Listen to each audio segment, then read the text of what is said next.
ये ऐसा है कि उतना ना आसान है ना ज़्यादा डिफ़िकल्ट है। तो केएस का पिछले 2-3 साल से जो हम लेवल देख रहे हैं, जब से कश्मीर यूटी बनी है तब से तेज़ी से उसका लेवल बढ़ा है। हमने इसका लेवल थोड़ा मीडियोकर ही रखा है, उतना जैसे 2023 का पेपर था उतना डिफ़िकल्ट पेपर नहीं है, पर इतना आसान भी नहीं है कि हर एक इंसान कर ले ठीक से। पहले मैं थोड़ा बहुत स्टोरी बता दूं आपको, फिर मैं बताऊं कि क्या अपॉर्चुनिटी है आप सबके लिए। We are an institute training students for civil services, ये आप सबको पता है। पिछले 2-3 साल से हम काम कर रहे हैं इस पर। और इसी बीच गवर्नमेंट का भी एक प्रोग्राम आया था जिसमें बच्चों को एक फ्री कोचिंग देने का उनका एक सिनेरियो था। And we are the only institute जिन्होंने कॉन्शियसली ये डिसाइड किया that we will not go for it, and we did not go for it primarily because उसमें हमारा मेजर जो हमारा इसमें डिफरेंस ऑफ ओपिनियन था वो था कि मेजॉरिटी बच्चे जो कोचिंग करना चाहते हैं उनको अगर पहले से ही वो सब पता है कि आप उनका एक एंट्रेंस टेस्ट करके उनको सिलेक्ट करेंगे, उनका पहले से ही अच्छा लेवल है, इसका मतलब उनको अच्छी कोचिंग की ज़रूरत नहीं है, फिर उनको अच्छा लेवल पहले से है। और उस एंट्रेंस टेस्ट के बाद आप एक सिलेक्टेड ग्रुप को ले जाएंगे, उनको फिर हल्का सा गाइड करके फिर उनकी सिलेक्शन दिखाएंगे। That is not our vision of civil services. हम उस बच्चे पर फोकस करना चाहते हैं जिसकी कोई लेवल नहीं है, जो अभी कॉलेज से निकला है या जो भी सेकेंड सेम में या फोर्थ सेम में है। हम उस बच्चे पे फोकस करेंगे, उस पर हम 2 साल मेहनत करेंगे, उसको हम उस लेवल तक ले जाएंगे जो केस बच्चे की होनी चाहिए। तो वो था हमारा vision and we consciously dropped out of it. जब ऐसा गवर्नमेंट के लेवल पे नहीं हो पाया तो हमने अपने लेवल पे शुरू कर दिया इन द नेम ऑफ अभ्यास। तो अभ्यास जो एक प्रोग्राम है वो कुछ यूँ है कि आपका यहाँ आना हमारे लिए काफ़ी है। आप पता नहीं कितने दूर से, कोई कोकरनाग से आया है, कुलगाम से आया है, बारामूला से आया है, ये हमारे लिए काफ़ी है आप इधर तक आए।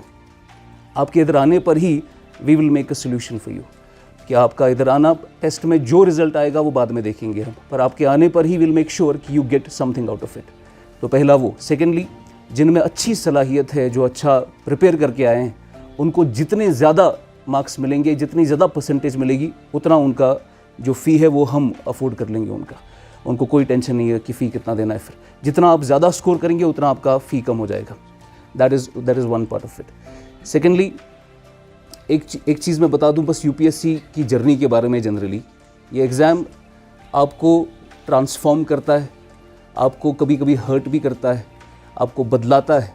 इस एग्ज़ाम में प्राइमरली नॉट कि एग्ज़ाम क्वालिफाई करना, बट कि इस एग्ज़ाम में बैठना और उसकी प्रिपरेशन करना, ये प्रोसेस आपको बदलता है। जो है इस एग्ज़ाम में, इस प्रिपरेशन में, पिछले 2-3 साल से उनको पता हो गया हो मैं क्या बोलता हूँ।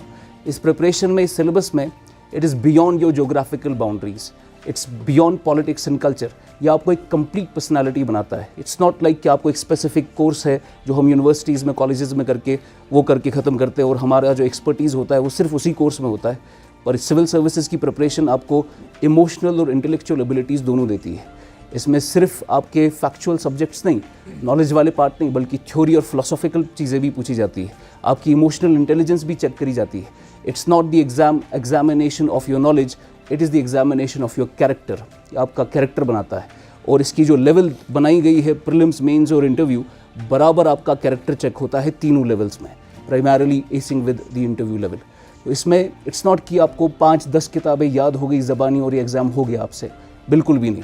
ये एग्ज़ाम का प्रोसेस ऐसा है कि एग्ज़ाम में जैसे जैसे आप आगे बढ़ेंगे, आप में बदलाव आना चाहिए, आपका कैरेक्टर बनना चाहिए। तो IAS ऑफिसर कोई भी हो या KS ऑफिसर कोई भी हो, आप देखेंगे उनका एक स्पेसिफिक कैरेक्टर होता है, उनका एक विल पावर होता है, उनमें एक बदलाव लाने का एक जज्बा होता है कि हम भी एक बड़ी लेवल पर काम करना चाहेंगे, हमारा एक बड़ा ख्वाब है, बड़ा विजन है।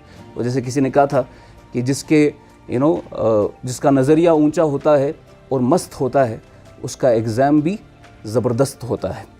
तो आपका ये एग्ज़ाम भी ज़बरदस्त होने वाला है। तो आप मेक मोस्ट ऑफ इट, जितना आप इसमें फ़ायदा उठा सकते हो उठाइए। उसके बाद इंशाल्लाह 11th और 12th को हम बिल्कुल दो डेडिकेटेड सेशंस रखेंगे कि ये एग्ज़ाम में करना क्या है, इसमें क्या क्या डूज़ एंड डोंट्स है, कि सिलेबस कैसे कवर करना है, इसमें कौन सा रास्ता अपनाना है, कहाँ से आपको टॉप एस मटेरियल मिलेगा। ये सारी चीज़ें हैं जो हमने पिछले 7-8 साल से निकाली है, जो हम आपको दे देंगे 2 दिन में। तो 11th और 12th is very important. Without setting in those classes we will not let anybody sit in the batch हमारा 13 से शुरू होगा, मगर 11वीं और 12वीं क्लास सबसे ज़्यादा इंपॉर्टेंट है। 13 से फिर आपको आना है, फिर हमारा आगे का बैच आगे बढ़ेगा। सर कुछ बोलेंगे इसके बारे में? सब लोग ठीक हैं अच्छे से? ओके, 2 घंटे हैं आपके पास, तो इन 2 घंटे का अच्छे से इस्तेमाल करो। हर कोई क्वेश्चन आराम से पढ़ो। 4 स्टेटमेंट्स होते हैं, कभी कभार 3 स्टेटमेंट्स होते हैं। हर कोई स्टेटमेंट अच्छे से पढ़ो। फॉर एग्जांपल, आपको लगता है कि पहला स्टेटमेंट मेरा अच्छा है, सही है, दूसरा भी सही है, तीसरा भी सही है, चौथा आप नहीं पढ़ते हो, जल्दी जल्दी करते हो, तो उसमें से आपका ही नुकसान है, हमारा नहीं है, आपका ही नुकसान है। तो जितना आप अच्छे से क्वेश्चन पढ़ते हो, इसमें कोई मैथ्स का क्वेश्चन नहीं है या रीजनिंग का कोई क्वेश्चन नहीं है जिसको आप सॉल्व करने में थोड़ा टाइम ज़्यादा लगता है, तो ये जीएस के क्वेश्चन है, आराम से पढ़ो। 1 मिनट आपके पास है, 1 मिनट ज़्यादा भी आपके पास है बाय द वे, कि आप अच्छे से पढ़ो, अच्छे से देखो, अच्छे से मार्क करो, और जितना भी आपसे अच्छा हो जाएगा उतना ही बेहतर है आपके लिए। और सेकेंड थिंग, जो आपका ये जो जर्नी है जो होने वाली है आईएएस के लिए या केएस के लिए, जिसके लिए भी आप यहाँ पर आए हैं, जो ये आईएएस है, मैं आपको आज ही बोलूँगा, मैं आपको क्लास में भी बोलूँगा, मैं आपको लास्ट लेक्चर में भी यही बात मैं आपसे शेयर करूँगा कि हर दिन आपको लगेगा कि मेरा सिलेक्शन हो जाएगा, पर हर दिन शाम को आपको लगेगा कि मेरा नहीं हो जाएगा, क्योंकि यूपीएससी ने सिलेबस को ऐसे डिज़ाइन किया है कि हर रोज़ आपको लगता है कि मुझसे हो पाएगा, और हर रोज़ इसी दिन शाम को लगेगा कि मुझसे नहीं हो पाएगा। और सबसे बड़ी इन्वेस्टमेंट जो होती है ना, मुझे लगता है, मुझे क्या, ये पूरी वर्ल्ड मानती है, सबसे बड़ी इन्वेस्टमेंट जो है ना वो एजुकेशन है। अगर आप हिस्ट्री को देखते हो ना, हिस्ट्री को अगर आप पढ़ते हो, कि अगर आप एंशिएंट पीरियड पढ़ते हो, आप मेडिवल पढ़ते हो, या आप मॉडर्न पढ़ते हो, आप ब्रिटिश से ही देखो, या आप अरब वर्ल्ड को देखो, जिनके पास पैसा ज़्यादा था ना, सिर्फ पैसा, वो आगे नहीं टिके, क्योंकि हर बार उनकी किंगडम जो है ना वो तबाह हो गई। अगर आप देखोगे ना, आजकल की सबसे ज़्यादा नोबेल प्राइज़ किनके पास है? जूस। अगर आप जूस से इंडिविजुअली बात करेंगे ना, या वर्ल्ड लेवल पर भी अगर उनसे आप बात करेंगे ना, अगर आप उनसे यही पूछेंगे ना कि आपको क्या लगता है कि ज़िंदगी में क्या होना चाहिए, वो सबसे पहले कहेंगे हम चाहते हैं कि ज़िंदगी में सबसे बड़ी चीज़ जो होनी चाहिए एजुकेशन, क्योंकि एजुकेशन जो है ना, this is the only I would say it's the biggest investment. और अगर आपको भी इन्वेस्टमेंट करना है ना, तो आप फॉर एग्जाम्पल, अगर आपके पास 1 करोड़ रुपया है, तो 1 करोड़ रुपये को अगर आपकी जेब में आप कहते हो कि मैं इसको इन्वेस्टमेंट करूं, कहीं मैं बिजनेस करूं, आप सोचते हो कि मैं इसको 1 करोड़ क्या 1 करोड़ 50 लाख बनाऊं, मगर मैं कहता हूं कि आप 50 लाख ही क्यों बनाएंगे, आप इसको 10 करोड़ बनाओ, आप इसको 1 अरब बनाओ। वो मगर कैसे बनाएंगे आप? वो एजुकेशन से ही होता है। जिस किंगडम का, अगर आप पीछे जाओगे ना, जिनके पास सिर्फ पैसा था वो आगे नहीं टिके, लेकिन जिनके पास एजुकेशन भी थी ना, वही आगे चल रहे हैं। आजकल इजराइल क्यों वर्ल्ड को डोमिनेट कर रहा है? Only because of education. So education जो है ना, this is the biggest investment. इसलिए मैं एक फेमस से है, if you feel education is expensive, ignore it. What will ignore? Education और द फीलिंग? कौन सी फीलिंग? Bad feeling. कौन सी बैड फीलिंग? जो आपने सोचा कि मैं नहीं, अगर मैं पढ़ूँ तो मुझे खर्चा होता है। भाई खर्चे को क्यों देखते हो आप? फॉर एग्जाम्पल, अगर मैं अपनी बात ले लूँ, सर मुझे जानते हैं अच्छे से, मैं भी इनको जानता हूँ, बचपन से हम एक दूसरे को जानते हैं कि हमने इन्वेस्ट किया, तब हमारे पास, अगर हमारे पास फॉर एग्जांपल जब हमने पढ़ा था तो 4-5 लाख हमें खर्चा हो गया था। अगर मैं सोचता कि 5 लाख में तब किसी बिजनेस में इन्वेस्ट करता, तो मैं आज कहाँ होता? मैंने वो 5 लाख कहाँ इस्तेमाल किए? एजुकेशन के लिए। तो तब मेरे पास क्या था? जो ही मैंने 5 लाख खत्म किया, मेरे पास क्या था? Only education. मैं कहता हूँ उसके बाद मैंने एजुकेशन हासिल की, उसके बाद मैं पढ़ा रहा हूँ, मेरे पास वो उससे ज़्यादा पैसा है। एक तो वो एजुकेशन भी आ गई, एक तो पैसा भी वापस आ गया। इसलिए मैं आपसे ये कहता हूँ, जो भी फ़ी आपका रहेगा, किसी का 40,000 रहेगा, किसी का 50 रहेगा, किसी का 60 रहेगा, जो भी रहेगा, तो कभी भी ऐसा ना सोचना कि मैं इतना फ़ी भर रहा हूँ तो शायद मैं पढ़ने ना जाऊँ। अगर आपकी ये थिंकिंग है कि मेरा इतना फ़ी है, उसके बाद ये लगता है कि ये ज़्यादा फ़ी है तो मैं नहीं पढ़ूँ, मैं पढ़ने नहीं जाऊँगा, मुझे लगता है ये सबसे बड़ी बेवकूफ़ी है कि इस पैसे पर आप ये सोचते हो कि जो आपकी ज़िंदगी, पूरी इतनी बड़ी ज़िंदगी है, वो आप गंवा रहे हैं सिर्फ इन कुछ पैसों पर।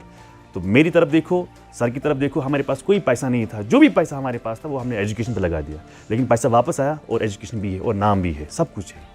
इसलिए मैं कहता हूँ कि आप यहाँ पर आए हैं, मेक श्योर कि आप अच्छे से पढ़ेंगे। हर रोज़ आपको लगेगा कि मुझसे हो जाएगा, हर रोज़ आपको नहीं लगेगा कि मुझसे नहीं होगा, क्योंकि यूपीएससी ने ऐसे ही डिज़ाइन किया है सिलेबस। आप देखो ना कि अभी एक लड़का होता है कि वो एक नॉर्मल सा बंदा होता है, और वो पढ़ता है यूपीएससी के लिए, उसकी शक्ल देखो कैसी होती है। द मोमेंट ही और शी गेट सिलेक्टेड, आप देखो ना कि वो क्यों हमें अच्छा लगता है, उसकी शक्ल क्यों अच्छी लगती है? वो कुछ वो मेकअप करता है? कुछ नहीं, बल्कि जो अंदर की खुशी होती है ना, वो निखार की आती है चेहरे पर। आई होप कि आपको मेरी बात समझ में आ रही है। और जो सर ने भी कहा है, वो मैं आपसे ये भी कहूँगा कि आप यहाँ पर आए हैं, मेक श्योर कि आप हर कोई अच्छी तरह से आप अपना एफर्ट्स देंगे, और जिसको हम कहते हैं कि I will burn my nights and tears, है ना, यही करना है सबको। भाई आपको गवर्नमेंट फ्री में नहीं ना जॉब दे रही है, बल्कि आपको मेहनत करनी है। हम कहते हैं ना वो एक फेमस से है, winners don't do different things, they do the same things but differently. बस वही आपको करना है। ये शिव खेरा की एक फेमस बुक है, आपको पढ़ना चाहिए, यू कैन विन।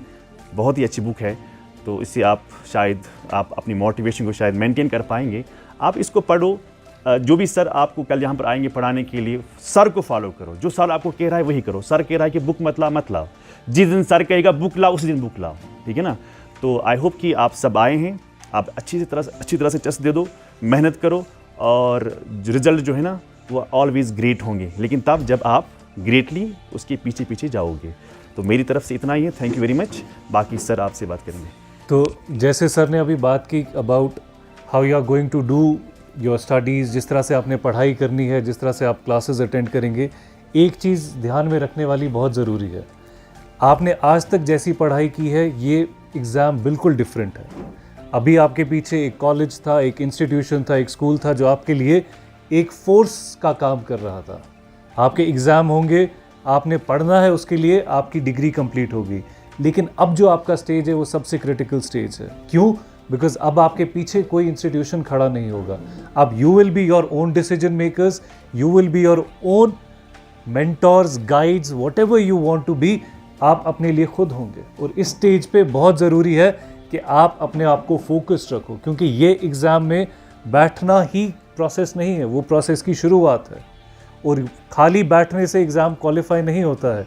ये एक लंबा अरसा, it's a period of around 1 और 2 years जो आपने इस एग्ज़ाम में देने हैं। और उस पीरियड में आपने एक फोकस्ड पढ़ाई करनी है। और फोकस के लिए सिर्फ किताब खोली, किताब पढ़ी, चैप्टर पढ़ा और छोड़ दिया, वो काफ़ी नहीं है। वो सिर्फ शुरुआत है, क्योंकि उसके एग्ज़ाम की प्रिपरेशन उसके बाद होगी। आप रट्टा लगा के थोड़ा बहुत पढ़ के प्रीलिम्स क्वालिफाई कर लोगे, लेकिन अंडरस्टैंडिंग के बिना मीन्स नहीं हो सकता है। या आपने अपनी पर्सनालिटी में चेंज नहीं लाया तो आपका इंटरव्यू क्रैक नहीं होगा, आप किसी भी स्टेप पे रुक सकते हो। सो it is a holistic development. जैसे सर ने भी बोला, आपका कैरेक्टर बदलेगा, आपने अपनी पूरी पर्सनालिटी बदलनी है। और अंदर से ये फील करो कि क्या एक ऑफिसर ये चीज़ जब कर रहा होता तो किस तरह से सोचता, वो सोच आपने अपने अंदर लानी है। और एक चीज़ याद रखना, आप जितने भी क्लासरूम में बैठे हो, आप सब एस्पिरेंट्स हो खाली, लेकिन क्वालिफाई वही होगा जो अपने स्किल को, अपने कैरेक्टर को, अपनी पर्सनालिटी को इस पूरे 1 साल में डेवलप करेगा।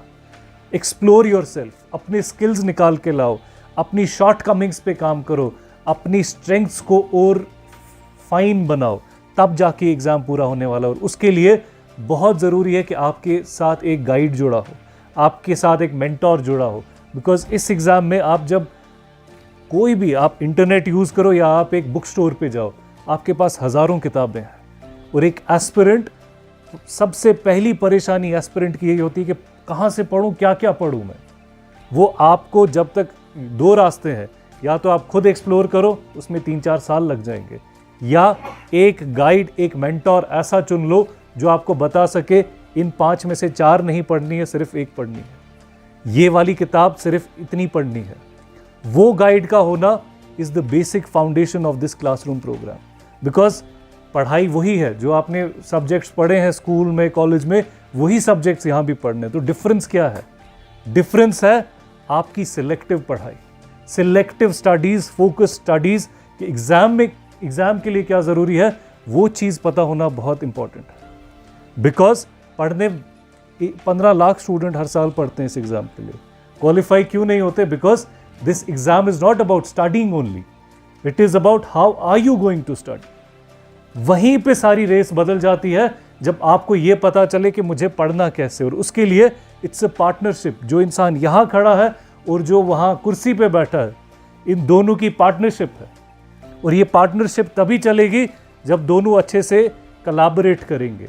मैं यहाँ लेक्चर दूँ, आप घर जाके ना पढ़ो, कोई फ़ायदा नहीं है, क्योंकि आपने अपना पार्ट, अपना रोल प्ले ही नहीं किया। मैं आपको गाइड करूँ, मैं आपको किताब के लिए बोलूँ आप ना खरीद के लाओ, तो उसका कोई फ़ायदा नहीं होगा। Because when a candidate sits in the examination, वो उस एग्जामिनेशन रूम में जो 20 कैंडिडेट बैठे होंगे, सब पढ़ के आएंगे। तो फिर सिलेक्ट कौन सा होगा? उन 20 में से सिर्फ 1 सिलेक्ट होगा। क्यों? उसी एक ने फोकस से पढ़ाई की है, उसी एक को पता है मुझे किन चीज़ों को रिवाइज करना है, मुझे किन शॉर्ट कमिंग्स को इम्प्रूव करना है, वो उसने पूरे 1 साल में की होगी। जो 20 कैंडिडेट एक क्लासरूम में बैठ के एग्ज़ाम देते हैं, वो बेसिक पढ़ाई सब करके आए होते हैं, लेकिन क्वालिफाई वही होता है जिसने एक प्रॉपर गाइडेंस वाली पढ़ाई की हो। और इस क्लासरूम प्रोग्राम का पूरा फोकस उसी गाइडेंस पे है। यहाँ हम आपको पढ़ाएंगे भी, साथ साथ ये भी बताएंगे कि घर जाके पढ़ना कैसे है, because that is around 80% of this exam lies where you have to study at your places.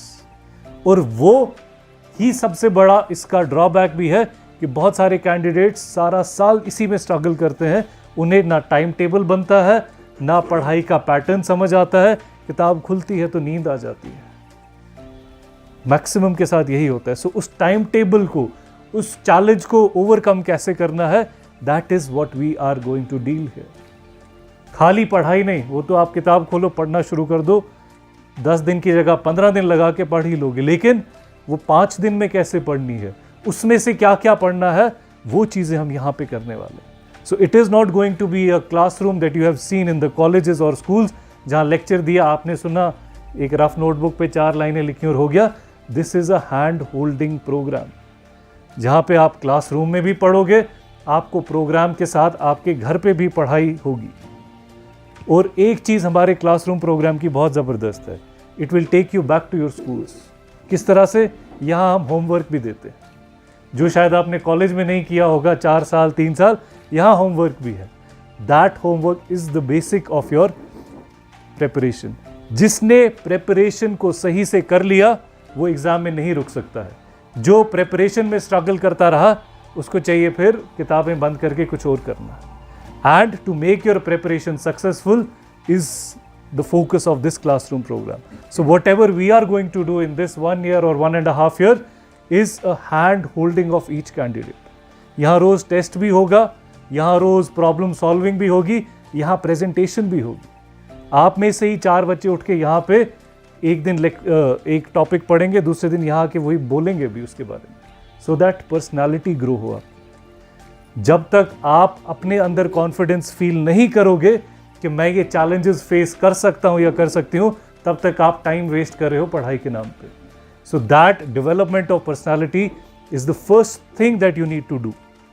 और जिसने, it is not about knowledge, ये एग्ज़ाम नॉलेज का नहीं है, ये एग्ज़ाम है आप अपने टाइम को किस तरह से यूटिलाइज कर रहे हो, ये एग्ज़ाम है आप अपने स्किल्स को किस तरह से यूज़ करोगे, ये एग्ज़ाम है कि क्या आप डेडिकेशन से अपने लिए अपनी लाइफ में 1-1.5 साल इन्वेस्ट कर सकते हो या नहीं।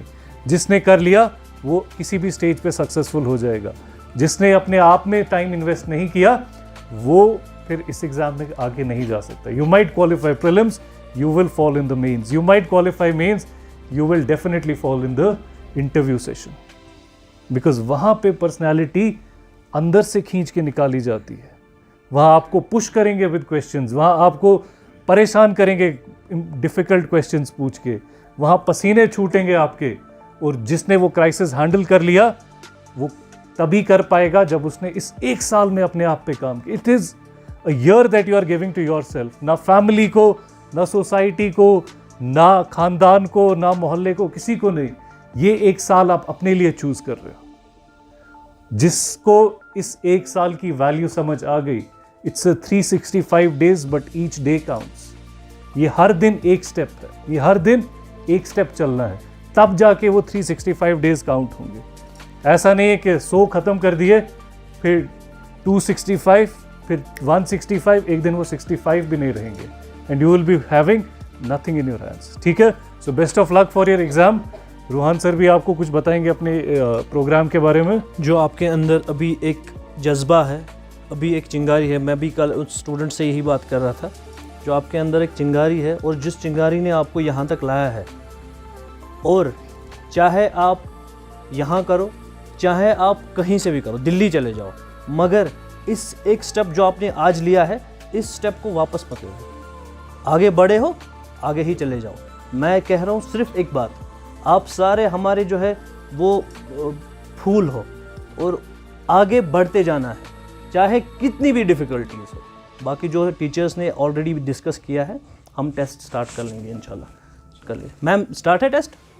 Okay wish you all the best all the best. अच्छे से देना हाँ